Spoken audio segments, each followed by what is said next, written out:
Graça e paz, queridos, eu saúdo na graça e na paz do nosso Senhor Jesus Cristo. Nós vamos dar início ao nosso culto e, mais uma vez, peço que você se desligue de tudo que possa estar tirando sua atenção nesse momento. Nós estejamos, nesse momento, voltados a louvar, engrandecer o nosso Deus e ouvir dele a sua mensagem. Senhor nosso Deus, nosso Pai, nós agradecemos pelo seu cuidado, agradecemos pela salvação que temos no teu Filho e rogamos, ó Pai, que nesse momento tão precioso, apesar de não estarmos fazendo o culto da maneira que gostaríamos, ó Pai, mas esteja, Senhor, usando, Senhor, esse momento para que a sua glória seja manifesta, ó Pai. Ó Senhor, tem misericórdia de nós e recebe o nosso culto, a nossa adoração que prestaremos a Ti de maneira limitada, Pai, mas esteja nos ajudando nesse momento, ó Senhor. É que nós rogamos agradecidos em nome de Jesus. Amém. Deus os abençoe.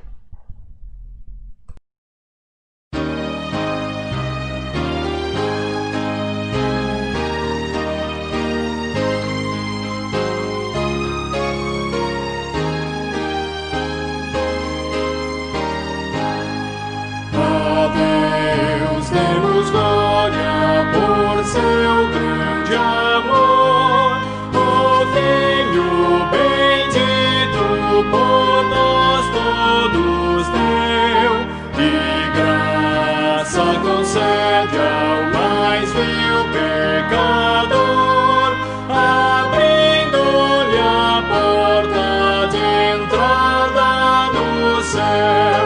Exultai, exultai, vinde todos louvar a Jesus Salvador, a Jesus Redentor.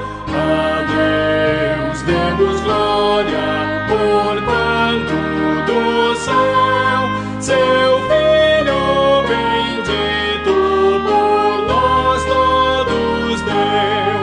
Ó graça real, foi assim que Jesus, morrendo, seu sangue por nós derramou.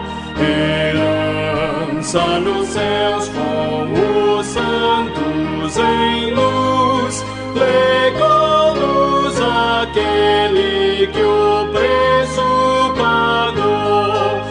Exultai, exultai, vinde todos louvar a Jesus Salvador, a Jesus Redentor.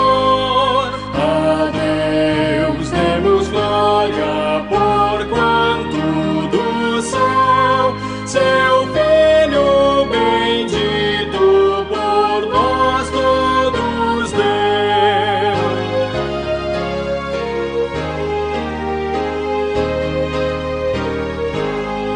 Tal prova de amor nos persuade a confiar nos merecimentos do Filho de Deus, e quem a Jesus pela fé se entregar vai vê-lo na glória eterna dos céus. Exultai, exultai, vinde todos louvar a Jesus Salvador, a Jesus Redentor. A Deus demos glória, porquanto do céu seu Filho bendito por nós todos deu. Amém.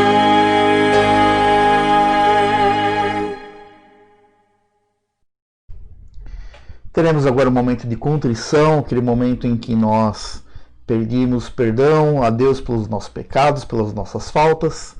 E, se possível, onde você está, se for possível, peço que você curve sua fronte, curve a sua cabeça e esteja comigo, colocando sua vida diante de Deus. Senhor nosso Deus, nós clamamos pela sua misericórdia, porque sabemos que somos falhos, ó Pai. Rogamos pela sua misericórdia, porque sabemos que só através do seu Santo Espírito é que podemos acertar o alvo e fazer a sua santa vontade, ó Pai. Ó Senhor, nos perdoa pelos momentos em que falhamos nesse sentido e rogamos que o Senhor esteja incomodando através do seu Santo Espírito os nossos corações, para que não fiquemos indiferentes diante das nossas falhas, ó Pai. Ó Senhor, ajuda-nos, tem misericórdia de nós, é que nós rogamos e também já pedindo, Senhor, a sua bênção sobre a mensagem de hoje, ó Pai. Que a mensagem de hoje esteja falando aos nossos corações e não apenas ficando também no discurso, mas que estejamos também colocando em prática em nossas vidas, ó Pai. É que nós rogamos agradecidos em nome de Jesus. Amém.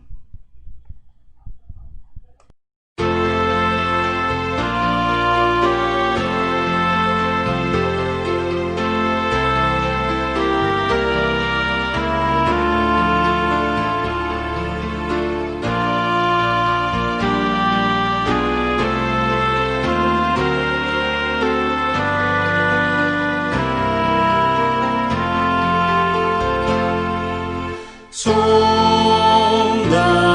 ó Deus, pois vês meu coração. Prova-me, ó Pai, te peço em oração, de todo mal. Liberta-me, Senhor, até da transgressão.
Olá, irmãos, tudo bem? Eu gostaria de mais uma vez transmitir a palavra do Senhor e eu gostaria de continuar então a nossa série de parábolas. Nós estamos no capítulo 13 de Mateus, falando sobre as parábolas do reino.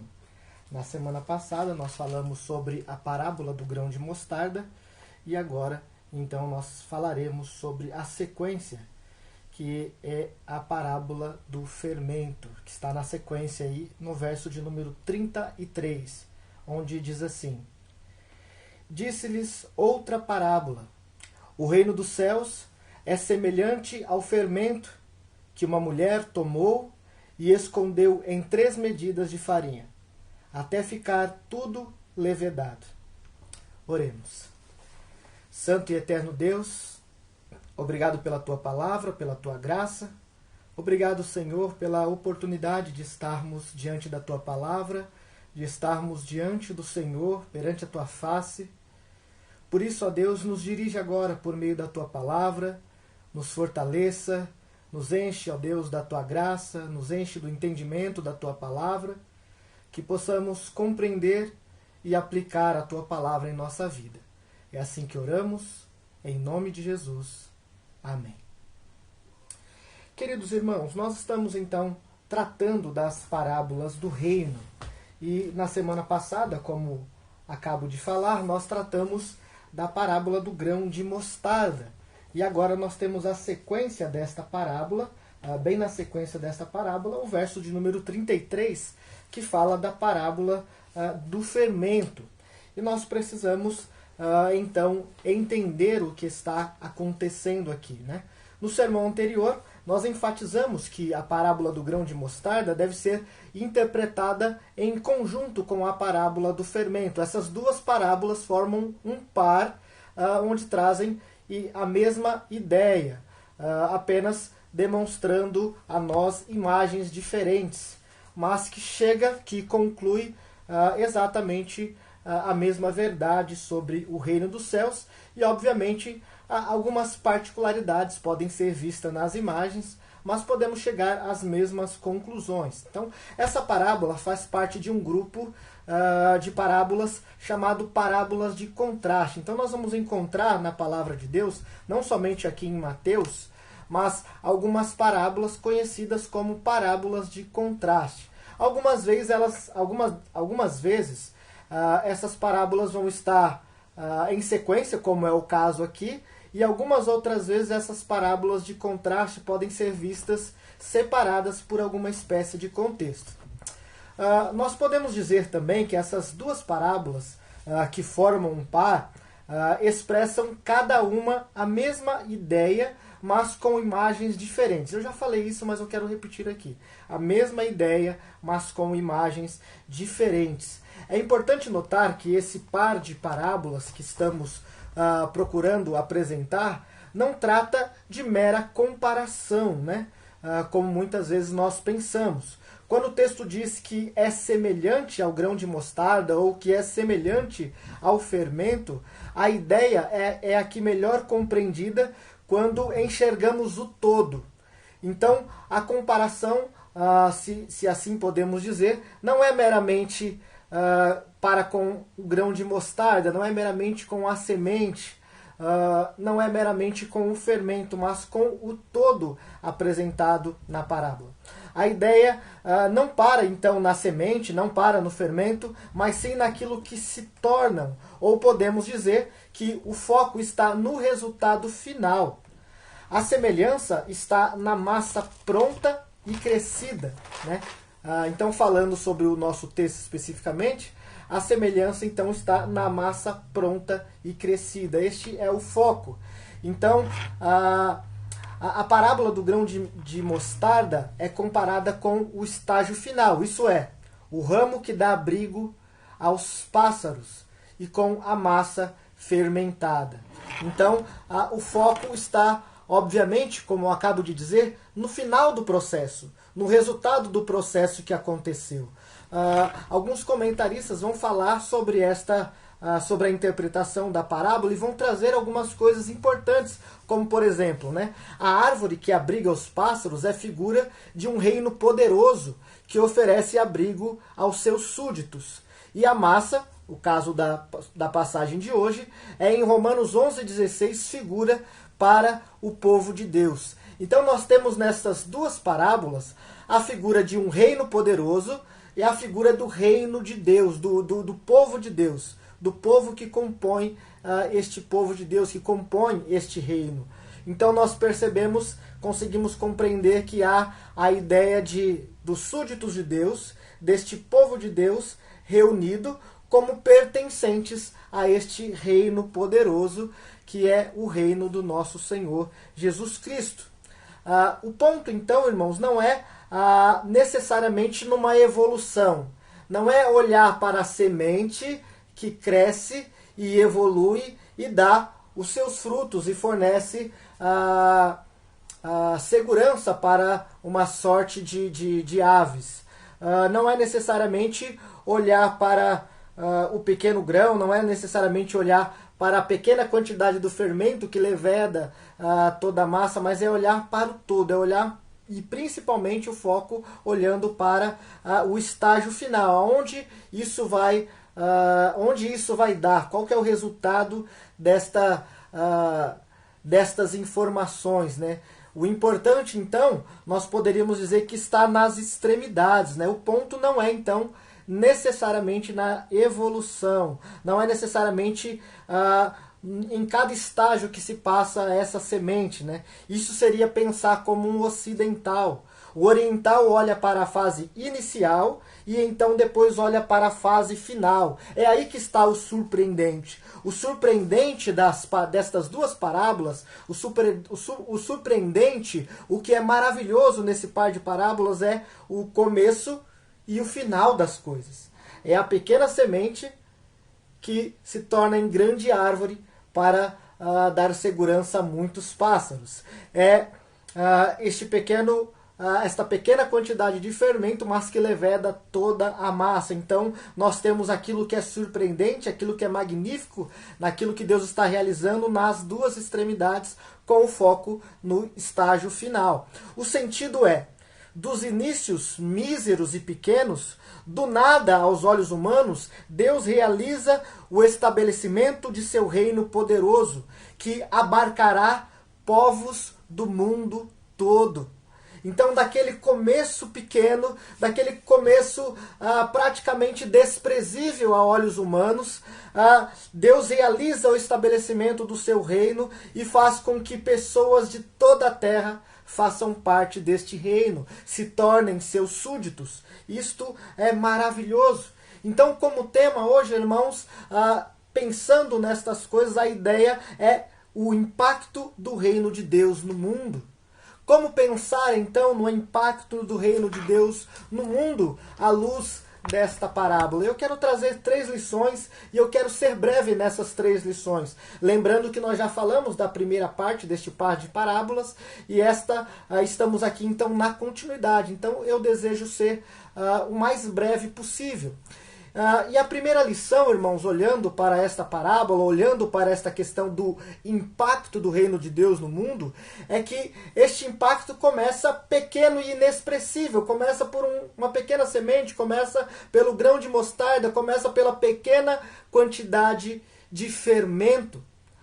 Como a menor das sementes ou como uma pequena quantidade de fermento que é utilizada para uma quantidade bem maior de massa, assim também é com o reino de Deus. Aquilo que parece inexpressível se tornará grandioso. E obviamente que esta grandiosidade não deve ser interpretada à luz das coisas deste mundo. Nós não podemos olhar para aquilo que é grande neste mundo e pensar que o reino de Deus funciona desta mesma forma. Lembrando que o reino de Deus é espiritual. Ele pode ser, este reino então pode ser pequeno diante dos homens. É pequeno diante de um temível e grandioso império romano, como nós destacamos semana passada. Como comparar a pequena semente, como comparar uma pequena quantidade de fermento com este grande império que existia. A igreja era pequena, não havia nada tão impressionante na igreja, não havia nada tão impressionante para os homens no próprio Jesus Cristo. Tanto é que ele foi rejeitado pela maioria, rejeitado até mesmo pelos que se chamavam seus.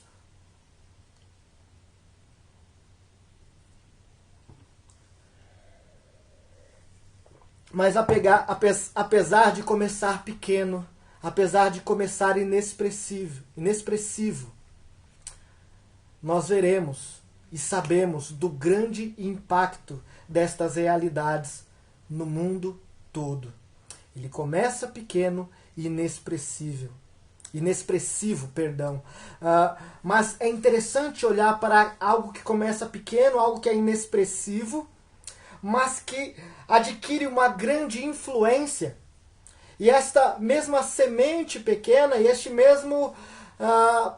mesma pequena quantidade de fermento que leveda toda a massa, que aponta para a grandeza, para o estágio final do reino de Deus, aponta então para algo de maravilhoso que há no reino de Deus. O reino de Deus não é algo cultivado, não é algo preparado meramente por homens que são chamados por Deus, mas é a própria expressão, é a própria manifestação de Deus trabalhando no mundo, aponta para a soberania de Deus no mundo. A sua influência, assim como o fermento, é invasiva, é secreta, é interna. É também rápida, silenciosa e eficaz. Assim também o reino é colocado nos nossos corações, no coração daqueles que creem, dos seus súditos, e começam a transformar pouco a pouco a nossa vida.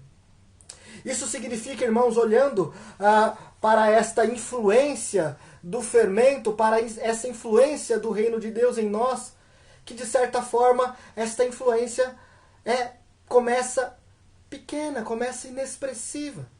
Nós olhamos para alguém que está iniciando no reino de Deus, está iniciando na igreja, está começando a conhecer o Evangelho, e talvez as pessoas não deem tanto valor a esta pessoa. Mas esta pequena semente, esse começo pequeno, este algo inexpressivo, fará com que esta pessoa participe de algo grandioso, da missão de Deus neste mundo, de reunir o seu povo ao redor da palavra, ao redor do Filho, Jesus Cristo, que é aquele que nos redime, para que tenhamos uma vida transformada, uma vida de pureza, uma vida de santidade. Mas, irmãos, se a primeira verdade é que o reino começa, a influência, o impacto do reino de Deus no mundo começa pequeno e inexpressivo, a segunda verdade é que este reino opera de dentro para fora. Ele opera de dentro para fora.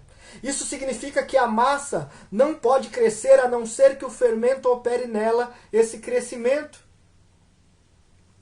Uma vez que a obra da graça se inicia em nós, ela jamais para, ela jamais permanece a mesma. Ela nos modifica.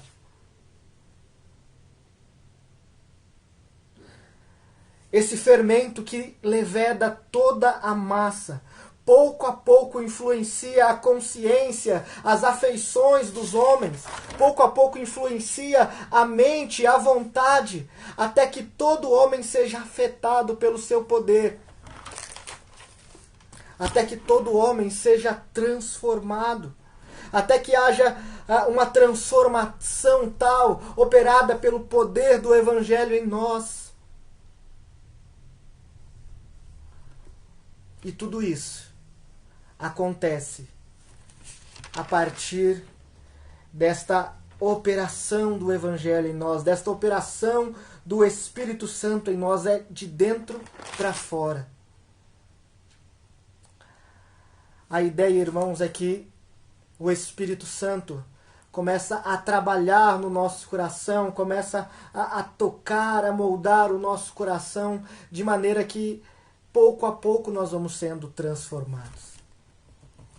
Irmão, se a primeira lição é que o impacto do reino de Deus no mundo começa pequeno e inexpressivo, se é verdade que a segunda lição é a ideia de que esta transformação, esta operação por meio do Evangelho, esta operação, né, como o fermento opera de dentro para fora, nós precisamos lembrar de uma terceira lição, de uma terceira verdade.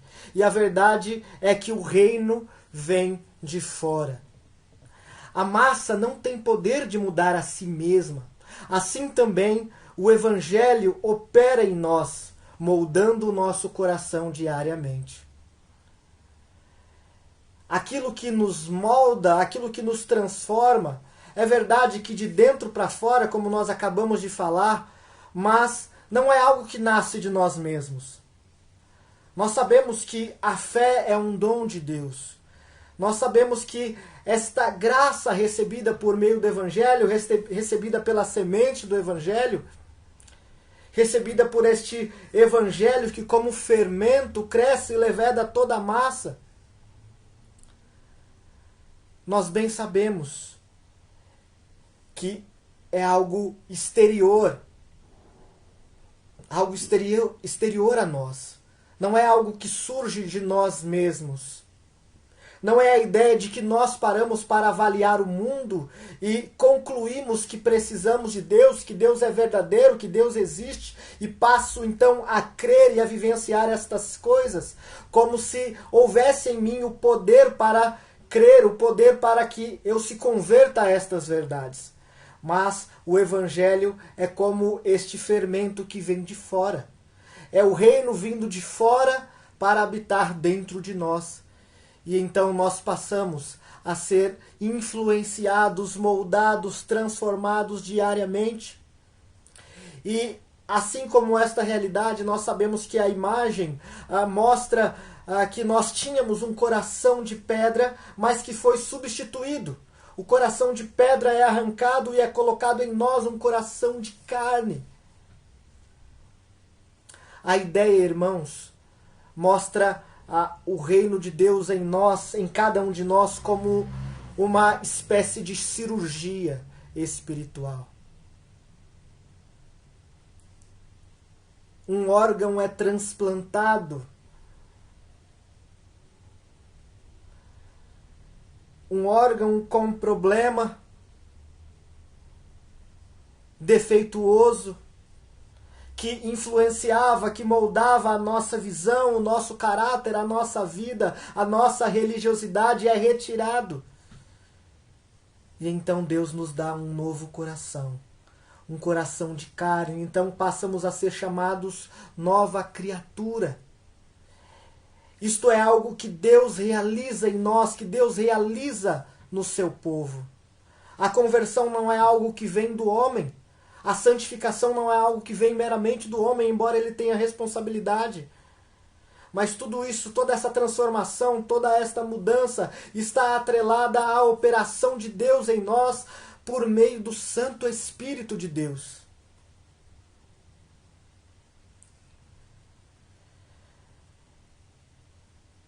Diante disso, irmãos, eu gostaria de fazer algumas aplicações. A primeira aplicação é pensando neste impacto do reino de Deus no mundo, mas no seu estágio inicial. Ele começa pequeno. Ele começa inexpressivo. E nós costumeiramente temos a tendência de ignorar aquilo que é pequeno, de ignorar aquilo que é inexpressivo. Mas Deus faz coisas grandiosas daquilo que parece pequeno aos olhos humanos. E Deus pode fazer acontecer. Deus pode realizar grandes coisas por meio da nossa vida. Não para a nossa glória, mas para a glória do seu próprio nome. Para que o seu nome seja exaltado. Para que o nome de Cristo seja engrandecido. Nós somos frágeis, limitados, pecadores, carecemos da graça, do amor de Deus, da transformação de Deus. Mas quando este grandioso Deus, quando este Senhor começa a operar na nossa vida, Ele pode e faz grandes coisas. Por isso nós precisamos nos envolver com o reino de Deus, com o avanço do reino de Deus. As portas do inferno não prevalecerão contra a igreja de Cristo. O impacto deste reino é imenso e pode alcançar não somente a sua vida, mas pode alcançar até mesmo outras nações, tornando-se cada um de nós instrumentos nas mãos do nosso Redentor Jesus Cristo.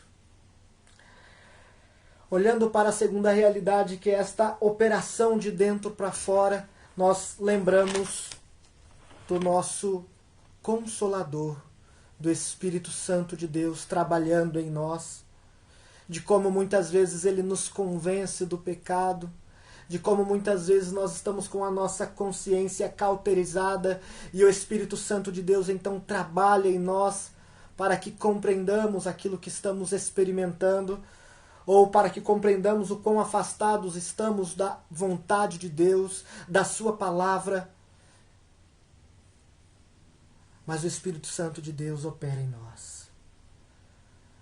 É Deus habitando em nós e trabalhando de dentro para fora, nos transformando a nossa vida para que a realidade da nossa vida reflita a glória de Deus, aponte para a glória de Deus. Nós precisamos então olhar e exaltar a Deus e louvar a Deus pela grandeza do Senhor e pela forma como Ele trabalha em nós por meio do seu Santo Espírito. Nós precisamos sim lembrar desta operação grandiosa. Tudo aquilo que nós fazemos, tudo aquilo que é transformado em nós, a maneira como Deus nos usa impactando este mundo, é por causa da ação deste Espírito, diariamente em nossas vidas, em nossos corações. Tudo isso para a glória de Cristo, tudo isso para a glória do Senhor. E em terceiro lugar, nós lembramos que esse reino vem de fora. Nós não fazemos o que fazemos porque somos melhores do que outros. Nós não somos salvos porque somos mais evoluídos, porque atingimos um grau de espiritualidade tão grande por nós mesmos, porque somos tão maiores do que outras pessoas. Não, nada disso. O reino vem de fora. É como a semente que é plantada, é como uma pequena quantidade de fermento que se coloca em nós e então o estágio final é glorioso, é grandioso, é tremendo. Mas o reino vem de fora. Isso significa que o cristão verdadeiro não é orgulhoso, ou pelo menos não deveria viver no orgulho, colocando-se como maior que outras pessoas, oferecendo respostas ao mundo, mas de maneira muitas vezes egoístas, engrandecendo ao seu próprio nome, como acontece nas redes sociais, apresentando verdades das Escrituras, mas ofendendo e odiando pessoas. Não, essa não é a realidade. Essa não é a realidade da operação do Espírito Santo em nós. Esta é a operação do nosso orgulho. Mas quando nós entendemos que o reino vem de fora, quando nós entendemos que é Deus que tem transformado a nossa vida, que é a influência do Evangelho que está nos moldando e transformando. Quando nós lembramos que nós não somos salvos por mérito, mas por graça, então nós compreendemos que não há razão para orgulho, mas sim para nos humilharmos diante de Deus, nos humilharmos diante de nosso Senhor Jesus Cristo, sabendo que toda a salvação procede dele. Do início ao fim da nossa vida, do início ao fim da vida cristã, esta mudança, essa transformação, os frutos, tudo é pela graça, tudo é pela ação do Espírito Santo de Deus, tudo é pela ação trinitária do nosso Deus triuno que trabalha em nós, que enviou a Jesus Cristo na eternidade. que enviou o Espírito Santo para nos convencer, para transformar, para regenerar, para convencer o nosso coração destas realidades. Então Cristo veio, tomou parte da nossa história, tomou o nosso pecado.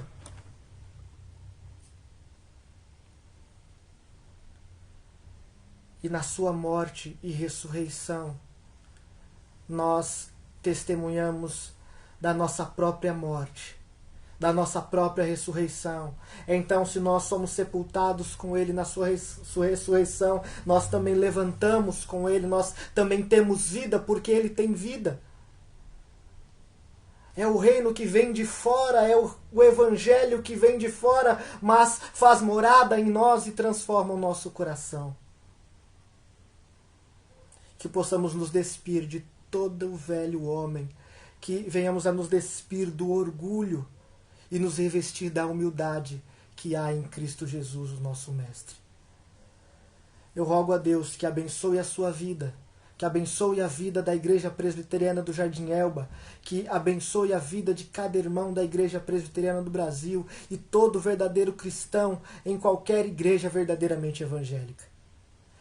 E eu rogo a Deus que faça morada no coração daqueles que estão ainda distantes do Senhor, para que o Evangelho, como um fermento, faça levedar toda a massa, faça o homem chegar a estágio tal, de maneira a produzir frutos para o reino. Que o Senhor seja engrandecido, que a luz do Evangelho faça brilhar a sua vida, faça moldar a sua vida, e que por causa disso, Cristo Jesus seja glorificado e você seja reconhecido como um instrumento nas mãos do Redentor Jesus Cristo. Continuemos a louvar a Deus, a adorar o Senhor, continuemos a buscar o Evangelho da graça, que nos humilha, que nos molda, que nos transforma e que nos faz compreender a graça de Cristo, a graça de Deus que há em nós.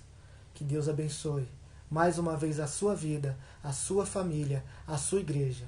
E mais uma vez eu te convido a conhecer mais do Evangelho.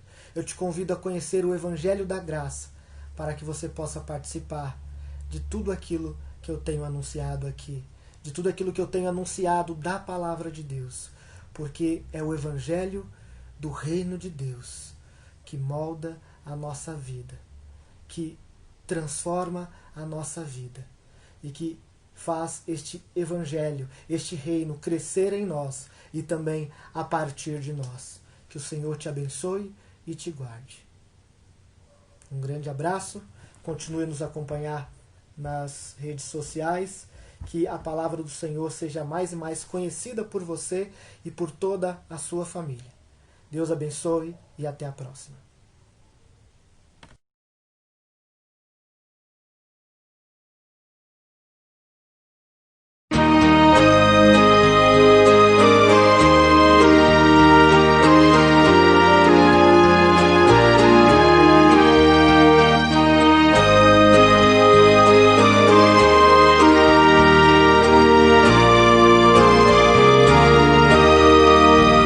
Não sei por que de Deus o amor a mim se revelou, porque Jesus, meu Salvador, na cruz me resgatou. Mas eu sei em quem tenho crido, e estou bem certo que é poderoso. Guardará, pois, o meu tesouro até ao dia final. Não sei o modo como agiu o Espírito eternal, que um dia Cristo me atraiu em convicção real.